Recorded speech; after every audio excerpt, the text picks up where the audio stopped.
in the far reaches of the Benin Empire, deep in the northeast, where red soil kissed the sky and ancient trees whispered the names of the dead, stood the village of Unemi Nokua, a place both feared and respected. Known across the empire for its mastery of blacksmithing and the fierce discipline of its hunters, Uneme Nokua guarded the mountain passes that linked Benin to rival lands. It was the Oba's eastern eye, and its warriors were his shield. Among the warriors, none stood taller than Edigbai, son of a great hunter and grandson of a war nobility. He was born in a season of thunder and blood. The midwives claimed lightning struck the Yoloka tree outside the hut as he took his first breath, an omen of greatness.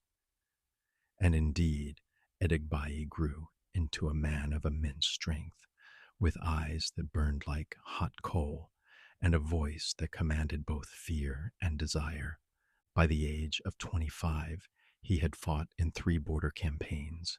His blade had tasted the blood of the Noops, and his tactics in the siege of Isin made him a legend. He was given 3 wives, 4 farmlands, and a brass pendant from the Oba himself, a symbol of favor. But favor is a delicate bird, easily startled. Despite his honors, Idigbai hungered for more. As the empire expanded and Uneme Nokua grew in importance, he began to see himself not just as a servant of the Oba, but as a king in his own right. Why must we send our best iron to Benin? He once whispered to his cousin Orima as they sat beneath the shade of a fig tree. Why must we wait for royal messengers to make decisions for us? We are men too. We could rule this land as our fathers did before the empire swallowed all. Oruma, ever cautious, urged silence, but the words had already taken root. Then came the strangers. They arrived during the yam harvest, merchants, or so they claimed, from a distant Nupe clan. But their eyes scanned the terrain too carefully. Their questions probed too deeply into the sacred paths and watch points. And they carried silver, not cowries, for trade. Idigbai knew at once. They were spies, and instead of reporting them, he welcomed them. He met secretly with their leader, a man named Yamusa, beneath the shadow of the sacred iron trees. There a deal was struck. Idigbai would grant access to secret forest trails that bypassed Benin watchposts.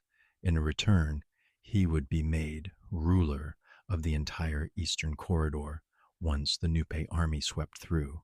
Gold changed hands, secrets were sold, and the ancestors stirred. In Uneme Nokua lived a priest named Ogide, a childhood friend of Idigbai, and the son of the last Ohenosa, priest of the Iron Shrine. Ogid was quiet, scholarly, and deeply devoted to the spiritual balance of the land. He noticed things others missed, like the birds that stopped singing in the east or the strange scent of metal near the forest edge.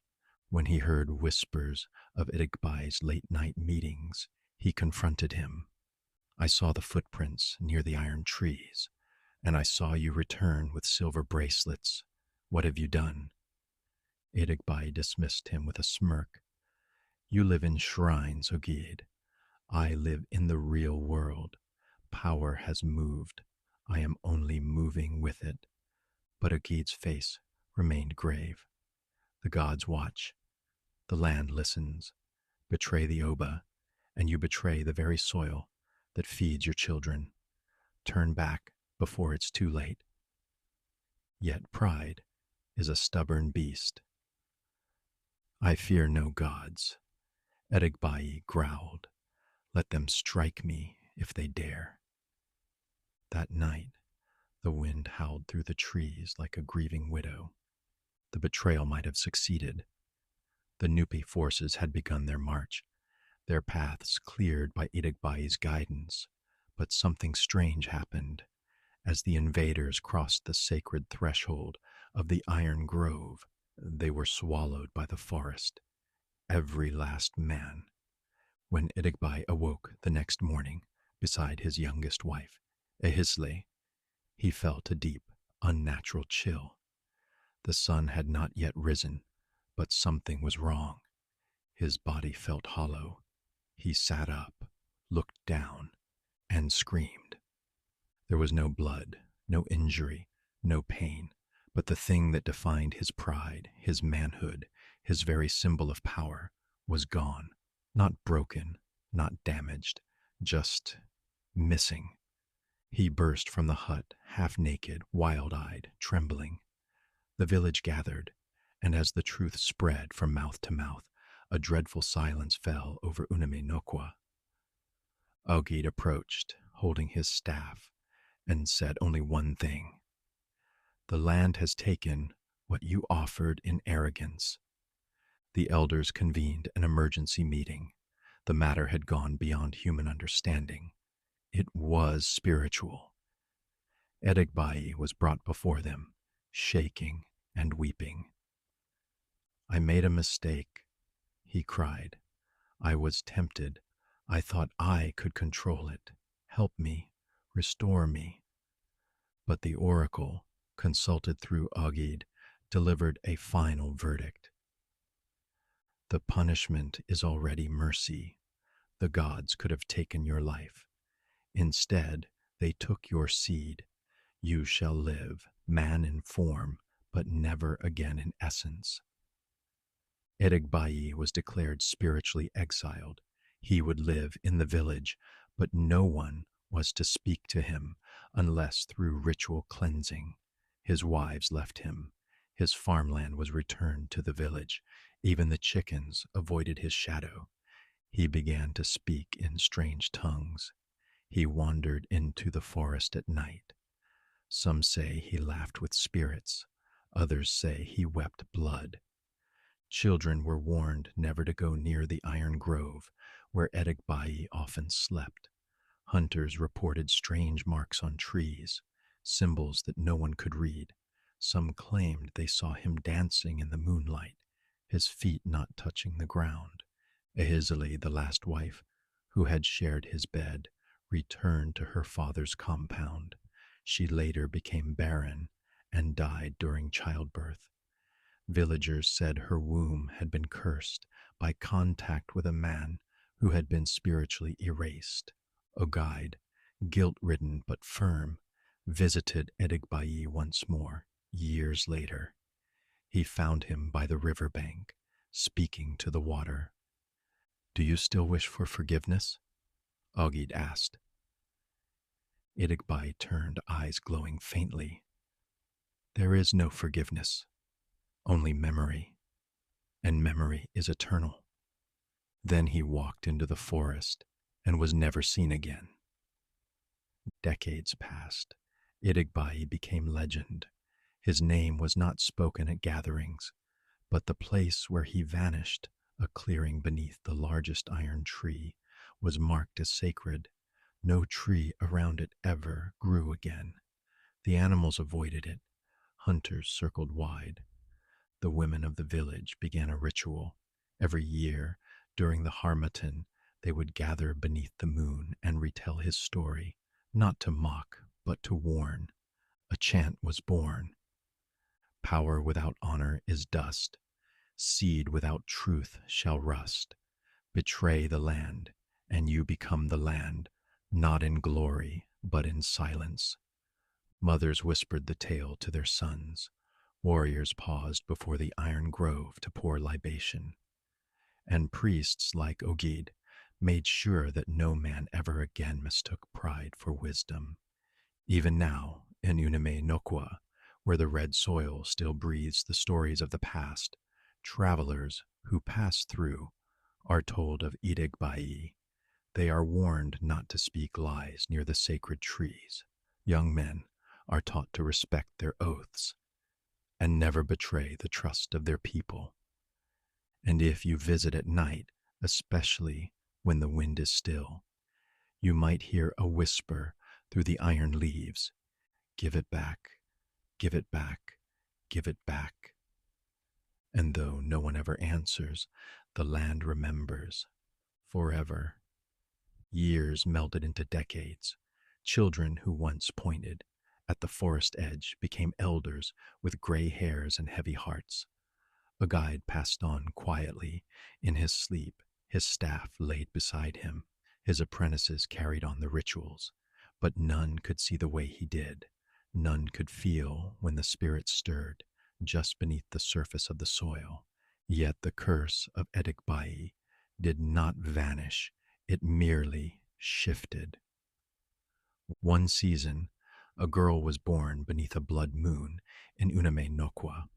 Her name was Omolayo, meaning a child is joy. But from the day she opened her eyes, the elders whispered that her soul came from the other side. Her stare was too steady, her cries too soft. And when she began to speak, she would sit by herself and mutter names, names of men long dead. At 4, she asked her grandmother, "Why did the iron take Idigbai?" The woman nearly dropped her calabash. "Who told you that name?" she hissed, trembling. Omalayo simply smiled and pointed to the grove. "He does. At night. He sings to me from the trees." That night, a meeting was called. The village elders gathered with the current priest, a man named Itama, descendant of a Gide's bloodline. He examined the girl, questioned her gently, and at last said, "She carries echoes. Not a curse, but a reminder. The land has chosen her as a vessel."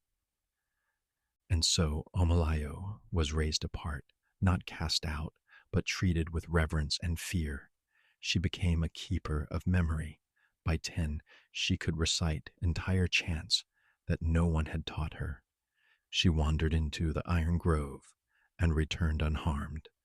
Animals did not flee from her. Even the snakes coiled protectively at her feet. She grew into a woman of striking beauty, soft features, skin like polished bronze, and a voice like dripping honey. But no man dared seek her hand. They remembered the story, the whispers, and the voice from the trees. One day, a young hunter named Ofure returned from Benin City. He was bold, handsome, and filled with tales of the world beyond the empire's borders. He had heard only fragments of the Edekbai legend and dismissed them as village fear-mongering. When he first saw Omalayo, he laughed. "You're the ghost's bride?" he teased. She said nothing, just looked at him. 3 weeks later, Ofure fell deeply ill, not in body, but in spirit. He began to speak of dreams. He claimed a shadow followed him, that every time he reached for Omalayo in his sleep, something pulled him back. One night, he stood at the village square and screamed. I saw him, Edegwei. He stood at the foot of my bed. He said, "She belongs to memory. Leave her." The elders summoned Idama. Ofore was restrained, cleansed, and prayed over, but his sanity never returned. He wandered the outskirts for months, before vanishing near the river, the same place Edegbai was last seen. Omalayo mourned him quietly. She lit a lamp at the grove's edge and whispered his name only once. Then she was silent again. The villagers began to believe she was the land's keeper, not a priestess, not a witch, but something older, a living echo. Every Harmatun, she led the women to the grove and chanted the ancient warning. Power without honor is dust. Seed without truth shall rust. Betray the land, and you become the land, not in glory, but in silence. Some said Edegbai still spoke to her, that she was the only one who understood what he had become, not man, not ghost, but memory given form. Nearly a century after the fall of Edegbai, the world began to change. British explorers, missionaries, and armed agents moved through the outer regions of the empire.